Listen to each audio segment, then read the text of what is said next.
Le renouveau. Ah, tout le monde en parle du renouveau. On aime tout ce qui est neuf, tout ce qui est beau. Les cellules se renouvellent régulièrement pour permettre aux organismes vivants de croître et d'exister.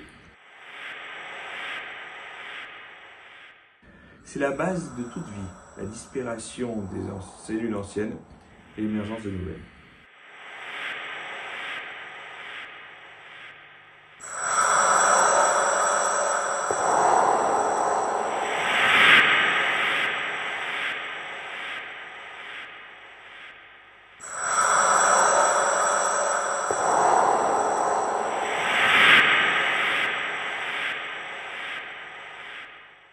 Ce principe général de la création se voit aussi, sera encore plus absolu chez l'homme qui en constitue la couronne. On envoie la trame dans la terre dans un moment spécifique, Rosh Chodesh, le nouveau mois, que nous aurons ce Shabbat dans un deuxième Sefer, après avoir lu la Sidra de Tazria et de Metzora, puisque nous allons démarrer le mois de Iyar dans ce nouveau-ci.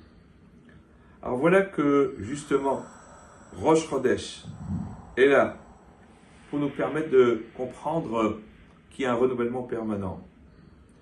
Quel sens donner à ce lien?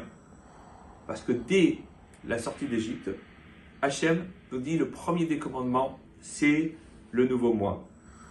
On comprend que le contrôle du temps soit vital pour rythmer notre existence. Mais ça peut paraître un peu excessif.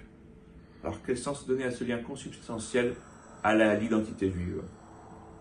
Sanctifier, bâtir le temps, ce questionnement est ancien. Et pour le comprendre à la lumière des enseignements de nos sages, eh bien, un grand maître, Rabbi Teveleshif, le Beth David, eh bien, nous dit qu'il faut saisir les enjeux de la question. Israël a effectué un partage avec Esav, lui conférant la souveraineté sur le monde matériel et cédant le monde spirituel à Jacob et à ses descendants. Ce partage peut être comparé à la relation entre le soleil et la lune. La lune, de par elle-même, n'éclaire pas. Elle reflète au mieux la lumière du soleil, au prorata de son éloignement de l'astre solaire. Plus la lune est éloignée, mieux elle éclaire. Quand elle se rapproche du soleil, elle éclaire de moins en moins. Ainsi Israël, pour éclairer le monde, doit se séparer des nations pour pouvoir pleinement jouer son rôle de lune, de phare spirituel pour l'humanité. On conçoit dès lors la nécessité pour Dieu de nous donner la feuille de route de notre mission dès le départ. C'est ainsi que le mois de Nissan, que nous sommes en train de terminer, est appelé mois de la délivrance, mais aussi mois du renouveau, où l'on célèbre aussi le principe printanier de la nature avec la Birkat Eilanot, la bénédiction récitée durant tout ce mois de Nissan sur des arbres fruitiers, en fleurs. Cette année, eh bien, ce renouveau, ce nouveau mois, va se conjuguer avec deux autres textes qui sont aussi en rapport avec l'année juive. Tazria, qui traite essentiellement des effets de la lèpre, due à la médisance, et qui se soigne par l'intervention du Kohen, comme élément de paix sociale et de réconciliation de l'individu avec les autres, mais aussi avec soi-même. Quant à Rosh Chodesh, il s'agit de mettre en accord la période avec son sens profond. C'est d'ailleurs la raison pour laquelle le mot Chodesh en hébreu s'écrit en écriture contractée.